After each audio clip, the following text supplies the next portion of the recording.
তাকবীর, তাকবীর।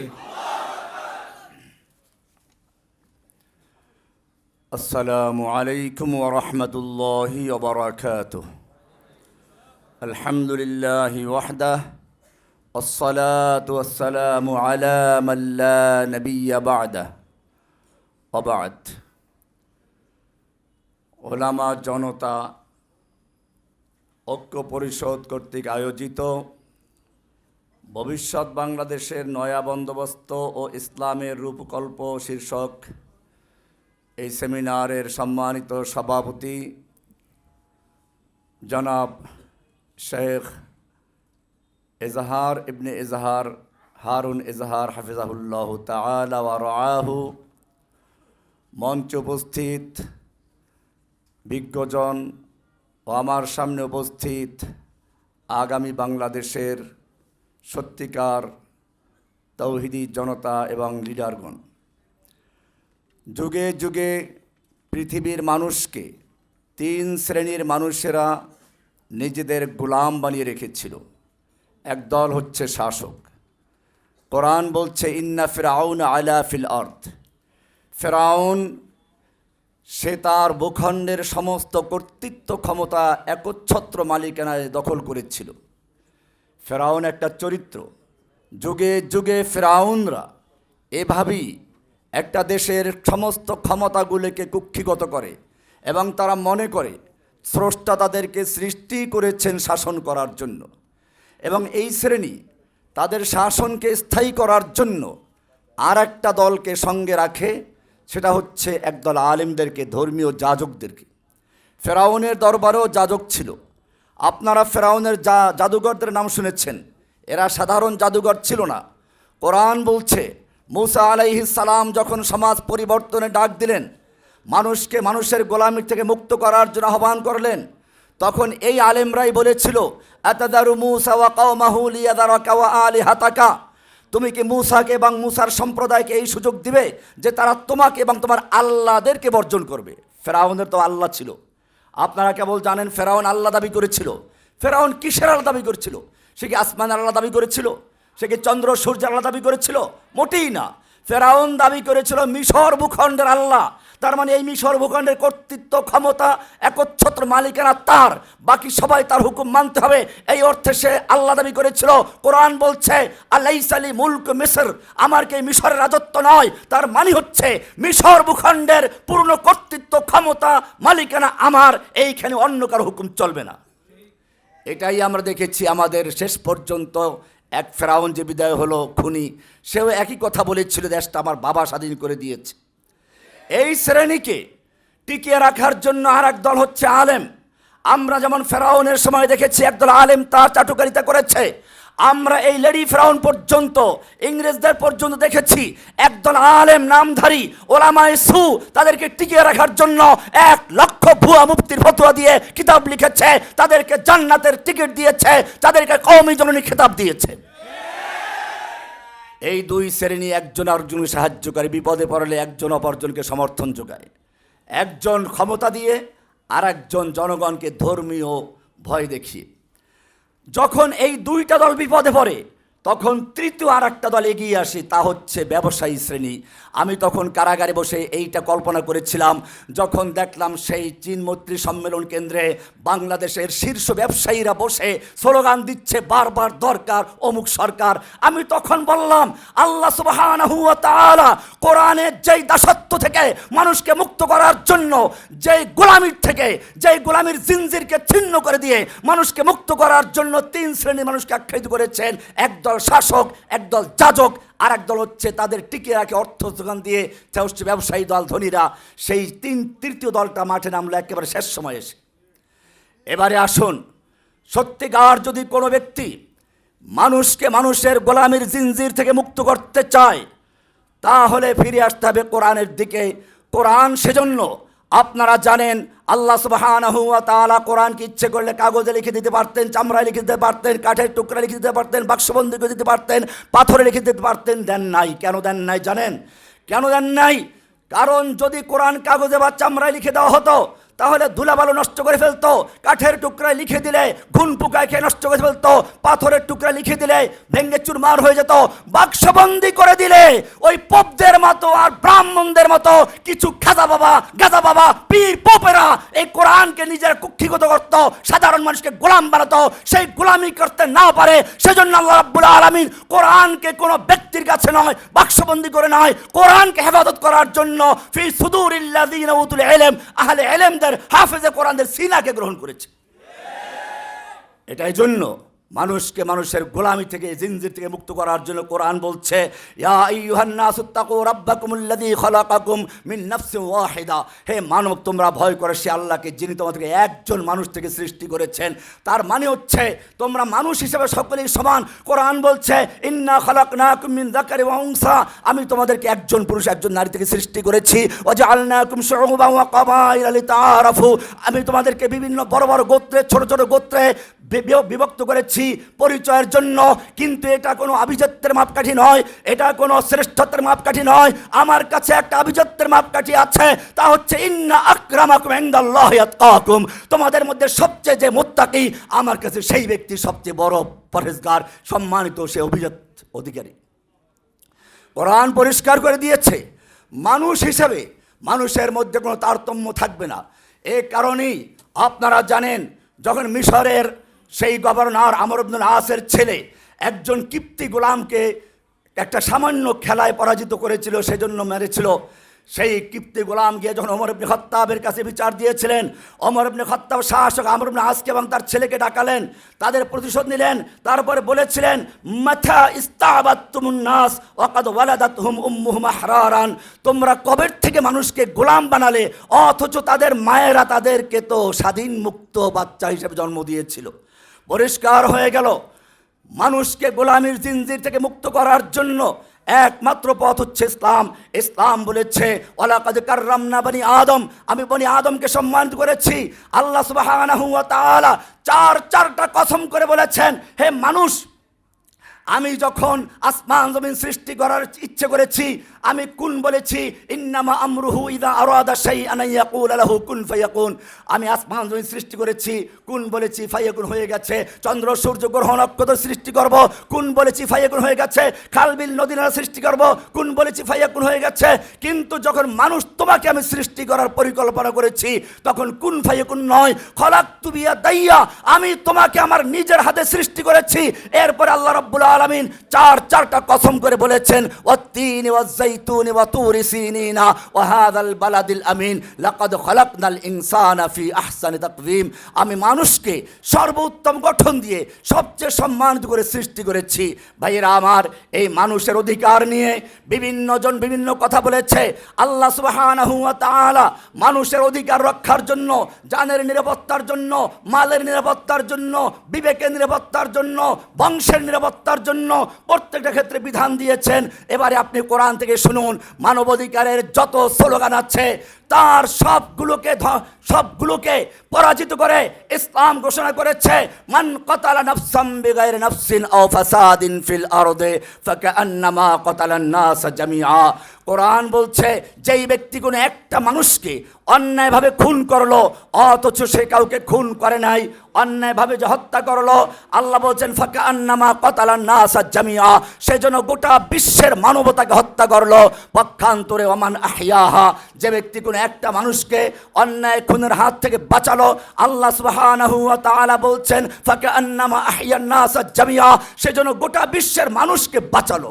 মানবাধিকারের যত স্লোগান এই পর্যন্ত কেউ দিয়েছে, আমি চ্যালেঞ্জ করতে বলি কোরআনের এই আয়াতের সঙ্গে দুনিয়ার কোনো মানবাধিকারের স্লোগান টিকতে পারে না। এরপরে আল্লাহ সুবহানাহু ওয়া তাআলা বিধান দিয়েছেন, কোরআন বলছে ওয়ালাকুম কুতিবা আলাইকুমুল কিসাস, তোমাদের উপরে কিসাসকে ফরজ করা হয়েছে। কোরআন বলছে ওয়ালাকুম ফিল কিসাসি হায়াতুন, কিসাসের মধ্যে রয়েছে জীবন। তার মানে হচ্ছে যদি সত্যিকার অর্থে কিসাসের আইন প্রতিষ্ঠা করা যায় পৃথিবীতে অন্যায় খুন বন্ধ হয়ে যাবে। একটু আগে একজন ভাই বলেছেন, তিনি বলেছেন যে আজকে প্রেসিডেন্ট ক্ষমা করে দেয়। আমি দীর্ঘদিন কারাবাসে আমি দেখেছি একটা বড় বড় মামলা যে দুর্ধর্ষ খুনি প্রেসিডেন্টের কাছে যায়, তার দলের লোক হলে তাকে ক্ষমা করে দেয়। এজন্য মনে রাখতে হবে, কোরআন বলছে না, ওয়াকাতাবনা ফিহা আন্নান নাফসা বিন নাফসি ওয়াল আইনা বিল আইনি ওয়াল আনফা বিল আনফি ওয়াল উযুনা বিল উযুনি ওয়াস সিন্না বিস সিন্নি ওয়াল জুরুহা কিসাস। কোরআন বলছে চোখের বদলে চোখ, কানের বদলে কান, নাকের বদলে নাক, জানের বদলে জান, এদের কারো ক্ষমা করার অধিকার নেই। তবে হ্যাঁ, যে অলি সে যদি ক্ষমা করতে চায় সে ক্ষমা করতে পারবে। কোরআন পরিষ্কার আইন দিয়েছে, এইভাবে জীবনের নিরাপত্তা দিয়েছে। আসুন এবারে বংশের নিরাপত্তা। আল্লাহ সুবহানাহু ওয়া তাআলা বলছেন, হে মানুষ, তোমাকে আমি কুকুর বানাই নাই, তোমাকে শুকুর বানাই নাই, তোমাকে আমি নিজ হাতে তৈরি করেছি। খালাকতু বিয়াদাইয়া, তোমার বংশের নিরাপত্তা দেওয়ার দায়িত্ব আমি নিয়েছি। সেজন্য আল্লাহ সুবহানাহু ওয়া তাআলা মানুষকে পরিষ্কার জানিয়ে দিয়েছেন, ওয়ালা তাকরাবুজ জিনা, জিনা ব্যভিচারকে ধারে কাছেও যেও না। কোরআন বলছে, ইন্নাহু কানা ফাহিশাতাও ওয়া সাআ সাবিলা, এটা বড় অশ্লীল বেহায়াপনা কাজ। সেজন্য জিনা ব্যভিচারকে হারাম করেছেন, বিধান দিয়েছেন, আয-যানিয়াতু ওয়াজ-যানি ফাজলিদু কুল্লা ওয়াহিদিন মিনহুমা মিয়াতা জালদা। ব্যভিচারী নিয়ার ব্যভিচারী সে যেই হোক না কেন, যদি অবিবাহিত হয় ওদেরকে 80 দৌড়া মারো, বিবাহিত হলে পাথর ছুঁড়ে হত্যা করো। এইভাবে আল্লাহ সুবহানাহু ওয়া তাআলা মানুষের বংশের নিরাপত্তা দেওয়ার জন্য, মানুষের বংশ যেন কুকুরের মতো না হয়, শুকুরের মতো না হয়, মাকে ধর্ষণ করে, বোনকে ধর্ষণ করে, রাস্তায় পায় যেখানে ধর্ষণ করে, লজ্জা নাই, বাস বিচার নাই। আল্লাহ সুবহানাহু ওয়া তাআলা বলেন, আমি তোমাকে কুকুর বানাই নাই, শুকুর বানাই নাই, আমি তোমাকে মানুষ বানিয়েছি। ওয়ালাকাদ কাররামনা বনি আদম, আমি বনি আদমকে শ্রেষ্ঠ বলে ঘোষণা করেছি। তোমার বংশের গুরুত্ব আছে। ওয়াজআলনাকুম শুউবান ওয়া কাবাইলা লিতাআরাফু, আমার বংশের গুরুত্বের জন্য আমি জিনা ব্যভিচারে হারাম করেছি। সুতরাং যদি এই পৃথিবীতে জিনা ব্যভিচারকে বন্ধ করতে হয়, ইসলামের আইন বাস্তবায়ন করার কোনো বিকল্প নেই। ভয় দেখানো হয়, ইসলামোফোবিয়া, যেটা ভয় দেখানো হয়, এই আইন বাস্তবায়ন করলে তো পাথর ছুঁড়ে হত্যা করা হবে। আপনারা জানেন, আল্লাহর নবীর কাছে একজন মায়েজে আসলামি এসে বলছে, ইয়া রাসূল, আমি জিনা করেছি। আল্লাহ নবী মুখটা ফিরিয়ে নিয়েছেন, আর একদিকে গেল, মুখ ফিরিয়ে নিয়েছেন। চারবার বলার পরও নবী বলেছেন, তুমি বোধহয় জিনা করো নাই, বোধহয় চুমু দিয়েছো, অন্য কিছু করেছো। তার মানে চাচ্ছেন না তাকে এই হদ কায়েম করতে, তওবা করেছে। ইমরাতে গামিদি বংশের মহিলা আল্লাহ নবীর কাছে এসে বলছে, ইয়া রাসূলুল্লাহ, আমি জিনা করেছি, তাকে পবিত্র করুন। আল্লাহ রাসূল তাকেও ফিরাবার চেষ্টা করেছেন। সে বলছে, না, আমি তো হবলা, পেটে বাচ্চা এসে গেছে, আপনি কি আমাকে ফিরাতে চান? কি ইমান তৈরি করেছিলেন। এরপরে নবী বললেন, যাও, হবলা তো ভালো কথা, বাচ্চা হওয়ার পরে আসো, তুমি অপরাধী, তোমার ছেলে তো অপরাধ করে নাই। বাচ্চা হলে পরে মহিলা আবার চলে আসছে। আল্লাহ নবী কি চেষ্টা করছেন ফিরাবার জন্য, যাও তুমি গিয়ে তোমার বাচ্চাকে দুধ পান করাও, দুধ ছাড়ালে তারপর আসো। আবার দুধ ছাড়ার পরে বাচ্চার মুখে রুটি দিয়ে তারপর নিয়ে আসছে। আল্লাহ নবী এইবারে তো আর কিছু করতে পারেন নাই। বোঝা গেল, ইসলাম এই বিধানগুলো দিয়েছে শাস্তি দেওয়ার জন্য নয়, বরং সংশোধনের জন্য। কেউ যদি সংশোধন হয়ে তওবা করে ফিরে যেতে চায়, আল্লাহর নবী তাকে বারবার ফিরাবার চেষ্টা করেছেন। আপনারা জানেন, এই মহিলাদেরকে, এই ছেলেটাকে যখন পাথর মারা হয়েছিল, তার রক্ত ছিটে এসেছিল কোনো একজন সাহাবীর গায়ে, একটু ঘৃণা প্রকাশ করেছিলেন। আল্লাহর নবী বলেছেন, তুমি ঘৃণা প্রকাশ করছো, লাকাত তাবা তাওবাতান, সে তো এমন তওবা করেছে, তার তওবার সওয়াব যদি গোটা মদিনাবাসীদেরকে বন্টন করে দেওয়া হয়, গোটা মদিনাবাসীর নাজাতের জন্য তা যথেষ্ট হয়ে যাবে। বোঝা গেল, ইসলাম জিনা ব্যভিচারের বিচার দিয়েছে। তোমাদেরকে ভয় দেখানো হয়। আমি পরিষ্কার বলি, ইসলাম শাস্তির বিধান রেখেছেন ঠিকই, শাস্তি দেওয়ার জন্য নয়, বরং সংশোধনের জন্য। এমন সংশোধন করেছিল, নিজেরা এসে আল্লাহর নবীর কাছে বারবার সাক্ষী দিয়ে তারপরে বিচার মাথায় তুলে নেওয়ার চেষ্টা করেছিলেন, আর আল্লাহ নবী ফিরাবার চেষ্টা করেছিলেন। চোরের হাত কাটার বিধান, আজকে মালের নিরাপত্তা নেই। আপনারা দেখেছেন, যখনই আলোচনা তখন বলে চোরের হাত কাটার বিধান বর্বর আইন। ইসলাম বলে না, চোরের হাত কাটার বিধান কার? আপনার ওমর ইবনে খাত্তাব রাদিয়াল্লাহু তাআলা আনহুর ইতিহাস পড়বেন। ওমর রাদিয়াল্লাহু তাআলা আনহু খেলাফত যুগে তিনি একবার দেখলেন দেশে অভাব দেখা দিয়েছে, সমস্ত বিচারকদের কাছে ফরমান জারি করলেন, এখন থেকে চোর ধরা পড়লে হাত কাটবে না। কি ক্ষমতা ওমরের আল্লাহর আইনকে রহিত করার! যেখানে আল্লাহর নবীর কাছে বিচার আসলো মক্কা বিজয়ের 3 দিন পরে, বনু মাখজুম গোত্রের এক সম্ভ্রান্ত নারী চুরি করেছে, হাত না কেটে পারা যায় কিনা? আল্লাহ নবীর নাতি, পালক নাতি সুপারিশ করলেন। আল্লাহ নবী কঠোরভাবে বললেন, ওসামা, তোমার কি সাহস, তুমি আমার কাছে আল্লাহর হদ সম্পর্কে সুপারিশ করছো? জেনে রাখো, ওয়াল্লাহি লাউ আন্না ফাতিমাতা বিনতে মুহাম্মদ সারাকাত, আজকে যদি কুরাইশ বংশের মেয়ে সম্ভ্রান্ত নারী ফাতেমা নয়, মুহাম্মাদের কলিজার টুকরা ফাতেমা যদি চুরি করত লাকাতাতু ইয়াদাহা, আমি আল্লাহর বিধান বাস্তবায়ন করার জন্য তার হাত পর্যন্ত কেটে ফেলতাম।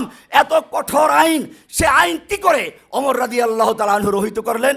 স্পষ্ট বিষয়ে জেনে রাখুন, ইসলাম হাত কাটার জন্য এই বিধান দেয় নাই, ইসলাম দিয়েছিল সংশোধনের জন্য। ওমর আল্লাহর নবীর ছাত্র, তিনি জানেন এই বিধান কখন এসেছিল। এই বিধান এসেছিল জাকাত ভিত্তিক অর্থ ব্যবস্থা চালু করার পরে, যখন মানুষের অন্ন বস্ত্র বাসস্থান শিক্ষা চিকিৎসা সব কিছুর ব্যবস্থা ইসলাম করেছে। এরপরে যদি কেউ এই অভ্যাস জন্য করার কারণে অথবা বিদেশে বেগম পাড়া তৈরি করার জন্য চুরি করে, অথবা দেশ ছেড়ে যখন পালিয়ে যায়, দেশের সমস্ত ব্যাংকগুলো লুটপাট করে লাগেজ ভর্তি করে, নেতা নেত্রীদের খবর না রাখলেও বারবার জিজ্ঞেস করে লাগেজগুলো ঠিক মতো উঠলো কিনা, এটা ওই ভিআইপি চোরদের জন্য যারা দেশ ছেড়ে পালিয়ে যাওয়ার পরেও তাদের ব্যাংকের লকার খুলে 832 ভরি স্বর্ণ পাওয়া যায়। আর এই চোররাও জানে এটা ওই চোরদের জন্য এই আইন, সেজন্য তারা জনগণকে ভয় দেখিয়ে রাখে। আমি স্পষ্ট করে বলতে চাই, আজকের এই সেমিনার থেকে আপনাদেরকে শিক্ষা নিতে হবে, ইসলাম এই পেঁয়াজ চোর, লবণ চোর, তেল চোর, আলু চোরদের জন্য নয়।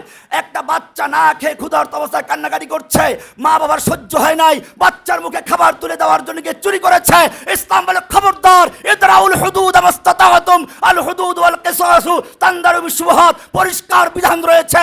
ইসলামের প্রত্যেকটা মুফতি জানে এই রকম ক্ষুধার্ত যদি কেউ চুরি করে তার হাত কাটা যাবে না। ওমর রাদিয়াল্লাহু তাআলা সেটাই পরিষ্কার করে দিয়েছেন। এমনি ভাবে মানুষের জানের নিরাপত্তা, মালের নিরাপত্তা, বংশের নিরাপত্তা, মানুষের বিবেকের নিরাপত্তার জন্য ইসলাম মদকে হারাম করেছেন। আপনারা জানেন মদ হারাম করেছেন, মদের বিধান আছে।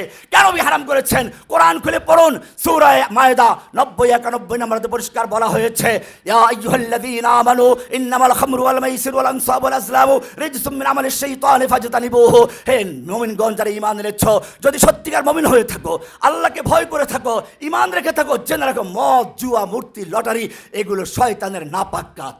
এরপরে যে আল্লাহ বলেছেন 91 নম্বর আয়াত, সূরা মায়েদা 5 নম্বর সূরার 91 নম্বর আয়াত, পরিষ্কার কারণ উল্লেখ করে দিয়েছেন। তুমি যদি সমাজকে পরিষ্কার পরিচ্ছন্ন করতে চাও, শান্তি ফিরিয়ে আনতে চাও, যদি ঘৃণা বিদ্বেষ কমাতে চাও, মদ জুয়া থেকে এগুলো বিরত থাকো। কোরআন বলছে, ইন্নামা ইউরিদুশ শাইতানু আন ইউকিআ বাইনাকুমুল আদাওয়াতা ওয়াল বাগদা ফিল খামরি ওয়াল মাইসির। জেনে রাখো, নিশ্চয় মদ এবং জুয়ার মাধ্যমে শয়তান চায় মানুষের মধ্যে ঘৃণা সৃষ্টি করতে, শত্রুতা সৃষ্টি করতে। মায়ের থেকে সন্তান টাকা চুরি করে, বাবার পকেট থেকে টাকা চুরি করে, মাকে খুন করে মাদকের টাকার জন্য, বন্ধুকে খুন করে টাকার জন্য, রাস্তায় ছিনতাই করে মাদকের টাকার জন্য। আল্লাহ বলছেন, এই মদ এবং জুয়ার মাধ্যমে সমাজে বিশৃঙ্খলা সৃষ্টি হয়, শত্রুতা সৃষ্টি হয়, ঘৃণা সৃষ্টি হয়, চুরি ছিনতাইকারী তৈরি হয়। যদি তোমরা সমাজকে সত্যিকার শান্তির পথে ফিরিয়ে আনতে চাও, মদ জুয়ার থেকে বিরত থাকো। আল্লাহ প্রশ্ন করেছেন, ফাহাল আনতুম মুনতাহুন, তোমরা বিরত থাকবে কি? পরিষ্কার হয়ে গেল, যদি সত্যিকার অর্থে এই বাংলাদেশকে পুনর্গঠন করতে হয়, যদি বাংলাদেশকে সত্যিকারই আবার সত্যিকার অর্থে শান্তির পথে ফিরিয়ে আনতে চায়, তাহলে ইসলামের বিরুদ্ধে নারী কমিশন করে নয়, ইসলামের বিরুদ্ধে মদের লাইসেন্স দিয়ে নয়, ইসলামের বিরুদ্ধে সুদের অর্থনৈতিক প্রতিষ্ঠান তৈরি করে নয়, যদি সত্যিকার অর্থে বাংলাদেশকে পুনর্নির্মাণ করতে হয়, তাহলে কোরআনের বিধানের কাছে ফিরে আসো, শান্তির কাছে ফিরে আসো। যেই বিধান দিয়ে আল্লাহর নবী জাহিলি সমাজকে বিদরিত করে জাহিলিয়াতকে, বর্বর যুগকে স্বর্ণযুগে রূপান্তরিত করেছিলেন, সেটা বাদ দিয়ে যদি চেষ্টা করো, আল্লাহ কোরআনে পরিষ্কার বলেছেন, আফা গায়রা দীনিল্লাহি ইয়াবগুন, ওরা কি বিভিন্ন কমিশন তৈরি করে করে আল্লাহর দ্বীনের পরিবর্তে জাহিলিয়াতের বিধানকে পুনর্প্রতিষ্ঠা করতে চায়? কোরআন পরিষ্কার বলেছে, আফা গায়রা দীনিল্লাহি ইয়াবগুন, তারা কি আল্লাহর বিধানের পরিবর্তে জাহিলিয়াতের বিধানকে তালাশ করছে? ওয়ামান আহসানু হুকমান লিকাওমি ইউকিনুন, যারা সত্যিকার বিশ্বাসী তাদের জন্য আল্লাহর চেয়ে উত্তম বিধান দেওয়ার মালিক আর কে আছে? সর্বোত্তম বিধান দেওয়ার মালিক কে? সর্বোত্তম সংস্কারের নাম কি? কোরআন। আল্লাহ রাব্বুল আলামিনের জন্য কোরআনে বলেছেন, আদম যখন দুনিয়াতে নেমে যাচ্ছিলেন, শয়তানও সঙ্গে আছে, চিন্তায় পড়ে গেলেন, এই শয়তান তো আমাকে ধোঁকা দিয়েছিল, সন্তানদেরকেও ধোঁকা দিবে, জাহান্নামে করবে। আল্লাহ রাব্বুল আলামিন তখন আদমকে বলেছিলেন, ভয় নাই, কুলনা হাবিতু মিনহা জামিয়া, আদম তুমি এবং তোমার স্ত্রী এবং তোমাদের মাধ্যমে যত সন্তান আসবে সব নেমে যাও। ফাইম্মা ইয়াতিয়ান্নাকুম মিন্নি হুদান, আমি তোমাদেরকে এমনি ছেড়ে দিব না, শয়তান চাইলেই তোমাদের ফুটবল বানাতে পারবে না। আমার পক্ষ থেকে হুদান যাবে, হুদান গাইড বুক যাবে, সংবিধান যাবে, নীতিমালা যাবে। ফামান তাবিআ হুদায়া, যেই সমাজ, যেই রাষ্ট্র, যেই ব্যক্তি পরিবারে, সমাজে, রাষ্ট্রে আমার সেই নীতিমালাকে, আমার সংবিধানকে বাস্তবায়ন করবে, ফালা খাউফুন আলাইহিম ওয়ালা হুম ইয়াহজানুন, সেই জাতির, সেই উম্মার, সেই দেশের কোনো ভয় নেই, কোনো চিন্তা নেই, সেই দেশে অশান্তি থাকবে না। সেই দেশের মালিকানা কার হাতে? পরিষ্কার বলে দিয়েছেন। আদম আলাইহিস সালামকে আল্লাহ অঙ্গীকার করলেন কোরআনের সুতে, সেজন্য বলেছে যালিকাল কিতাবু লা রাইবা ফিহি হুদাল লিল, ওই যে আদমকে হুদান দেওয়ার জন্য পরিকল্পনা ঘোষণা দিয়েছিলাম, সেই হুদানটা আমি এখন দিলাম তোমাদেরকে। আমার জাতি এই কোরআন পড়ার দাবি করে, আমি তোমাদেরকে একটা আয়াত দিয়ে শেষ করছি, সেটা হচ্ছে সূরা নিসা 59 নম্বর আয়াত। আল্লাহ বলছেন, আলাম তারা ইলাল্লাযীনা ইয়াজউমুনা আন্নাহুম আমানু বিমা উনজিলা ইলাইকা ওয়া মা উনজিলা মিন ক্বাবলিক, হে নবী আপনি কি ওই সমস্ত লোকদেরকে দেখেননি, তুমি কি ওই সমস্ত লোককে দেখো না যারা দাবি করে কোরআন মানে? কি দাবি করে? ইয়াজউমুনা, তারা জাম করে, দাবি করে, আন্নাহুম আমানু বিমা উনজিলা ইলাইকা ওয়া মা উনজিলা মিন ক্বাবলিক, আপনার প্রতি নাযিলকৃত কিতাবের প্রতি তারা ঈমান এনেছে, আপনার পূর্বে যত কিতাব আছে সব কিতাব মানে। একেবারে মসজিদে গেলে পাকা মুসল্লি, মাথায় টুপি আছে, নতুন পাঞ্জাবি আছে, নতুন পায়জামা আছে, এমনকি তাহাজ্জুদ পড়া ছাড়া এক রাত কাটে না, কোরআন পড়া ছাড়া নাকি এক কাপ চাও খায় না। কিন্তু যখন বলা হয় ঠিক আছে তাহলে আপনি কোরআনের বিধান কায়েম করুন, আল্লাহ বলছেন ইউরিদুনা আন ইয়াতাহাকামু ইলাত তাগুত, তখন তারা আল্লাহর বিধান মানতে চায় না। এটা 59 নম্বর আয়াত। 60 নম্বর আয়াতে গিয়ে আল্লাহ তাআলা এই সমস্ত লোকদের পরিচয় দিয়েছেন। আপনারা মুনাফিকের লক্ষণ শুনেছেন, এই যখন কথা বলে, মিথ্যা বলে, ওয়াদা করলে খেলাফ করে, আমারতে খেয়ানত করে, আর ঝগড়া লাগলে কি করে অশ্লীল বলে, এগুলো গ্রামের মুনাফিক, লুঙ্গি পরা মুনাফিক। আজকে তোমাদেরকে আমি একটা মুনাফিকের কথা বলি। এই মুনাফিকের লক্ষণ হাদিসে না, এই মুনাফিকের নাম দিয়েছেন স্বয়ং আল্লাহ সুবহানাহু ওয়া তাআলা।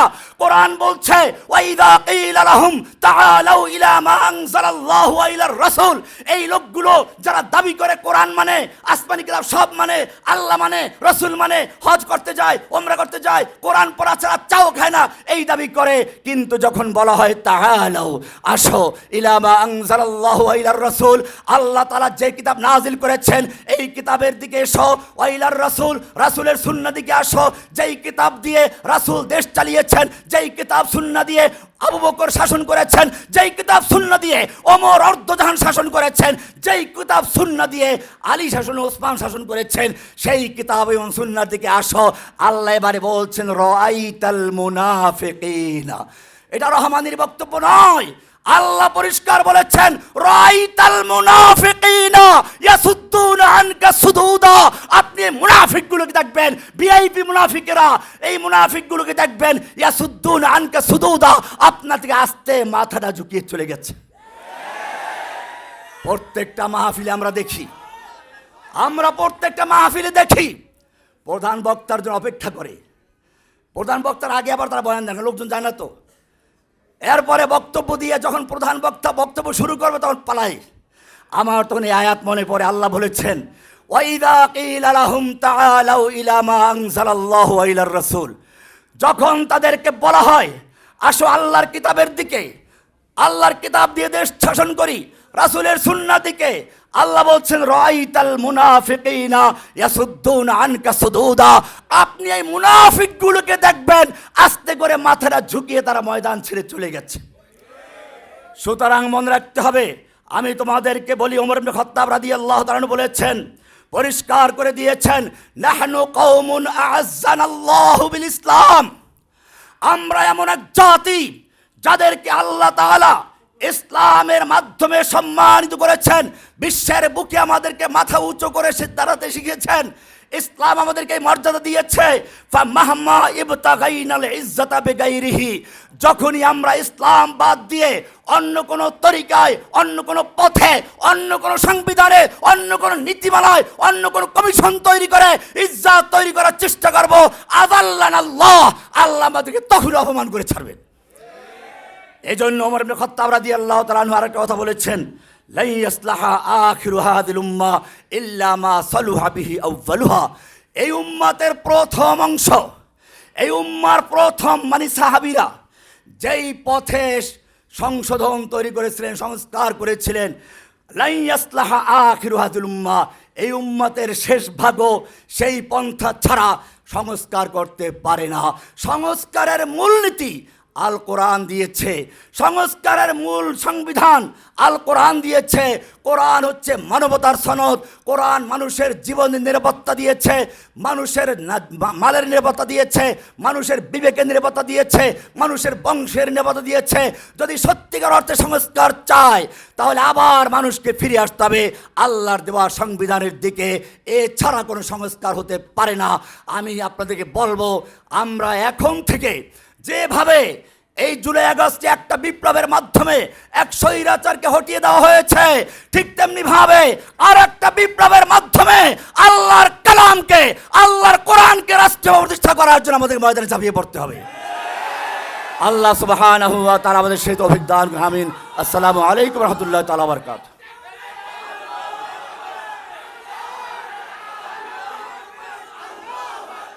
মাশাআল্লাহ, মাশাআল্লাহ, জাযাকাল্লাহ, বারাকাল্লাহ, হাইয়াকাল্লাহ। আলহামদুলিল্লাহ, আমরা এতক্ষণ